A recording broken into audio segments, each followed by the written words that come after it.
menggerakkan hati. Negeri ini memanggilmu kawan, belajar bergerak berbagi untuk negeri. Guru penggerak majukan pendidikan, guru penggerakmu hamba pada murid, kreatif rancang pembelajaran. Apa kabarnya? Hargai potensi, tingkatkan prestasi, lahirkan profil pelajar Pancasila. Oh iya Ibu Nurul, rencana kan kita Bu Nurul mau melakukan praktek coaching dengan model Tirta. Kira-kira dari praktek coaching yang akan Ibu Nurul lakukan nanti, apa hal yang akan Bu Nurul lakukan atau siapkan? Hal yang akan saya lakukan saat coaching tentunya saya sesuaikan dengan alur Tirta, Bu ya. Yang pertama saya akan menggali informasi tujuan utamanya dulu.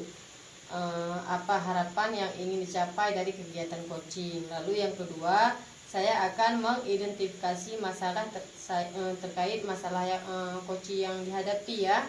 Setelah itu menggali rencana aksinya dalam rangka mencari solusi atas masalahnya. Kemudian yang terakhir, saya akan menyampaikan komitmen serta tanggung jawabnya seperti apa dalam melaksanakan rencana aksinya nanti, sehingga dia dapat menyelesaikan masalahnya dengan potensi yang dia miliki secara mandiri, Bu. Oke, baik Bu Nurul ya. Nanti dalam praktik coachingnya, Bu Nurul dengan coachingnya Ibu Mutia ya, saya akan mengamati dan menilai Bu Nurul menggunakan rubrik penilaian coaching. Iya, baik Bu. Supaya nanti saya bisa mengetahui apa yang sudah baik dan apa yang kurang baik dan yang harus saya perbaiki. Jadi nanti saya akan memakai 4 kriteria ya Bu ya. Yang pertama kurang baik, yang kedua cukup baik, kemudian yang ketiga baik, dan yang terakhir sangat baik Bu. Iya Bu.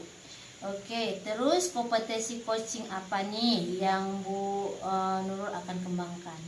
Jadi kompetensi coaching yang ingin saya kembangkan adalah kehadiran penuh Bu ya. Mendengarkan secara aktif dan memberikan pertanyaan yang berbobot kepada coach agar saya dapat mendorong coach saya untuk menemukan solusi atas masalah yang dihadapi. Baik Ibu, agar nantinya observasi yang dilakukan lebih fokus, kira-kira dari ketiga kompetensi coaching tersebut secara lebih spesifik, kompetensi mana yang akan fokus dikembangkan oleh Ibu, dan apa saja hal yang akan dilakukan untuk mengembangkan kompetensi tersebut Bu? Dari ketiga kompetensi coaching yang akan saya kembangkan tersebut Bu ya, saya akan lebih spesifik fokus untuk mengembangkan kompetensi kehadiran penuh, di mana yang pertama saya akan fokus menyelesaikan permasalahan yang coach hadapi. Yang kedua, saya akan menatap lawan bicara saya, yaitu coach saya. Dan yang ketiga, saya tidak akan melakukan aktivitas lain selain aktivitas coaching. Dan yang terakhir, saya akan menyimak apa yang akan disampaikan oleh coach saya. Baik Ibu, kira-kira apa indikator ketercapaian atau keberhasilan dari tujuan pengembangan yang diinginkan oleh Ibu? Indikator keberhasilan dari kegiatan coaching adalah coach mampu menyelesaikan permasalahannya berdasarkan pemahaman, kemampuan dan kompetensi yang dimiliki. Seorang coach dikatakan berhasil melakukan coaching jika coach mampu kalau begitu, kapan kegiatan coaching ini akan Ibu lakukan? Jadi kebetulan hari ini ya Bu, sudah janjian tadi saya sama coach. Jadi nanti Ibu bisa melihat dan observasi kegiatan coaching yang saya lakukan untuk mengetahui kompetensi coaching mana yang sudah berkembang atau belum pada diri saya selaku coach Bu. Baik Ibu, setelah saya mengamati percakapan Ibu Nurul dengan Kosi, Nanti saya akan menyampaikan ketercapaian dari pengembangan kompetensi coaching yang Ibu harapkan. Iya Bu, kalau begitu saya bisa masuk ke ruangan dulu Bu sambil menunggu coaching saya datang. Iya, boleh Bu, saya persilakan. Iya, baik Bu, terima kasih. Assalamualaikum Bu Nurul. Assalamualaikum Bu Tia, apa kabarnya? Waalaikumsalam Bu Nurul. Alhamdulillah baik Bu. Alhamdulillah saya pun sehat Bu. Kemarin Ibu mengajak saya untuk ketemuan ya. Dan mohon maaf sebelumnya saya baru ada waktu hari ini.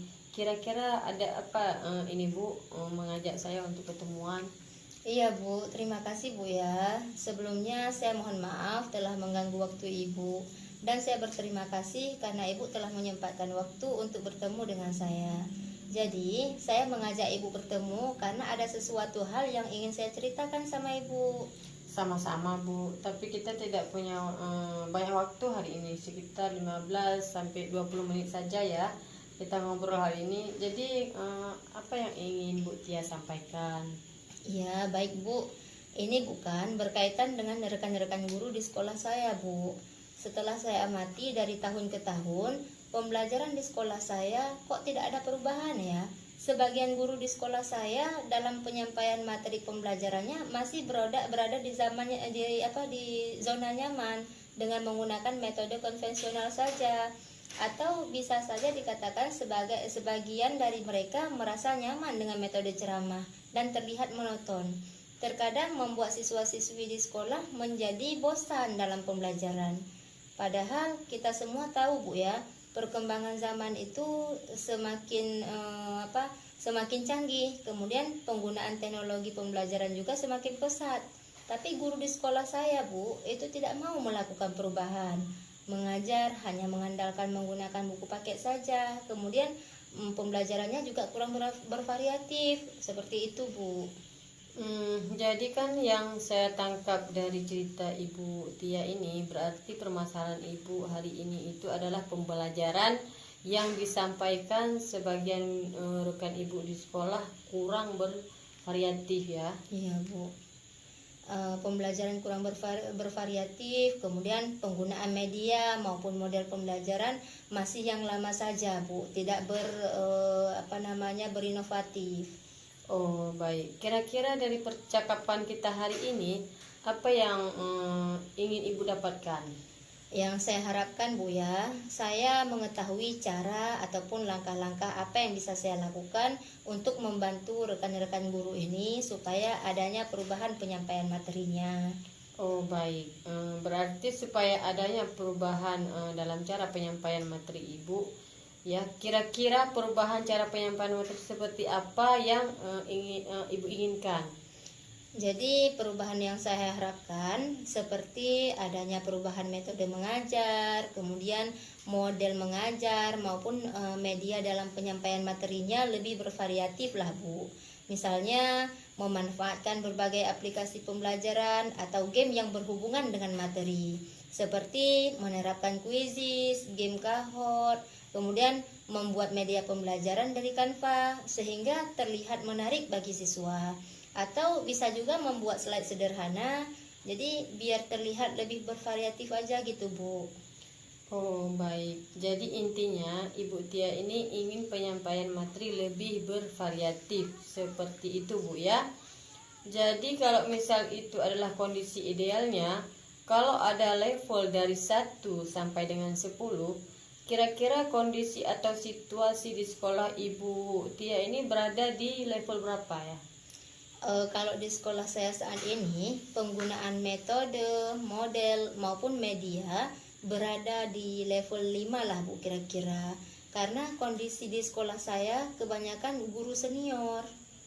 Oh level 5 berarti Bu ya. Jadi kondisi sekarang ini yang Ibu harapkan bisa sampai ke level berapa sehingga bisa ditingkatkan dalam perubahan pembelajaran yang bervariatif? Kalau saya perhatikan mungkin bisa ke level 7 kali Bu ya. Karena di sekolah saya kebanyakan guru senior. Jadi kalau ke level lebih tinggi mungkin agak sulit Bu. Karena dari level 5 ke level 7 masih mungkin dilakukan perubahan, Bu. Berarti dari level 5 ke level 7, Bu ya. Kira-kira usaha apa yang akan Ibu lakukan agar menciptakan adanya perubahan di sekolah? Itulah, Bu, saya masih memikirkannya. Apa usaha yang bisa saya lakukan? Mungkin saya akan melakukan semacam mentoring atau pendampingan individu antara saya dengan rekan guru.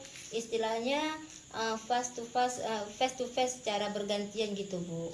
Wah, bagus itu, Bu. Kira-kira selain itu ada tidak strategi yang lainnya yang pernah Ibu terapkan di sekolah sehingga rekan guru Ibu merasa nyaman?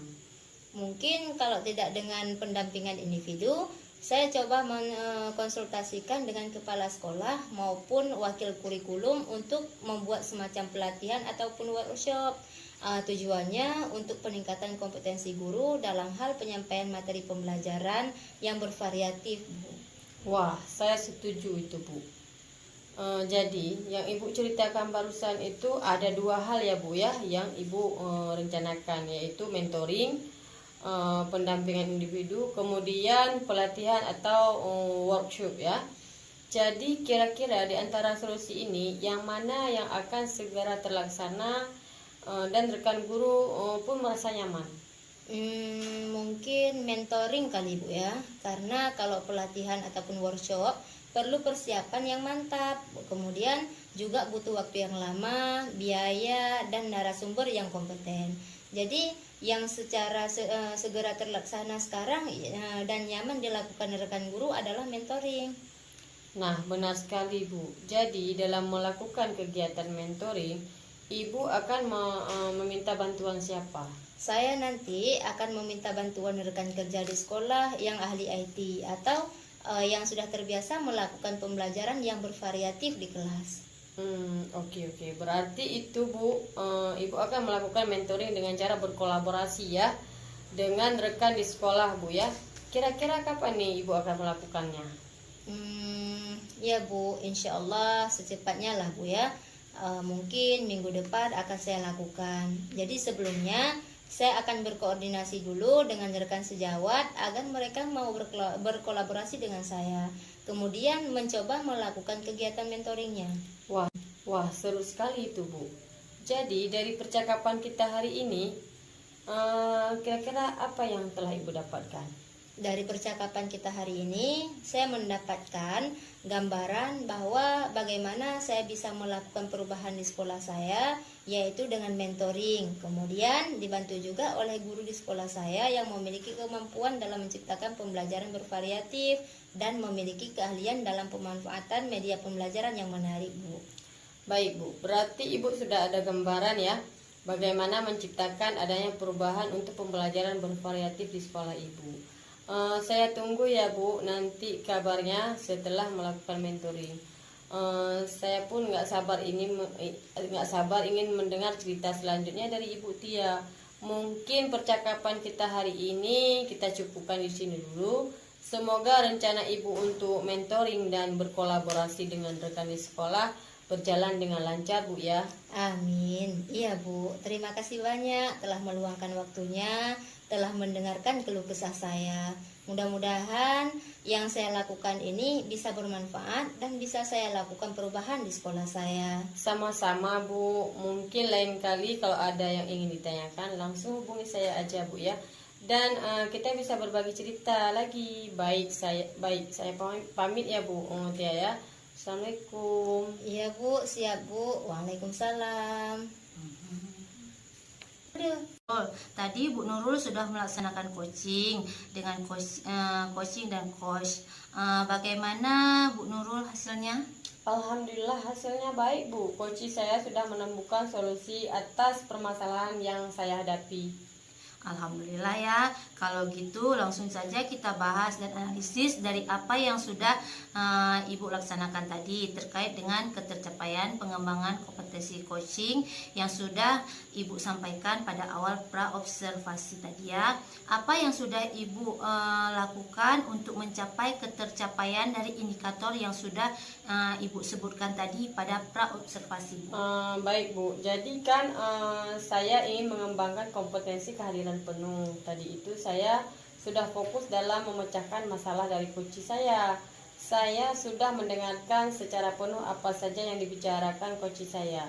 Saya menata coach saya dan saya juga tidak melaksanakan aktivitas lain selama kegiatan coaching, Bu.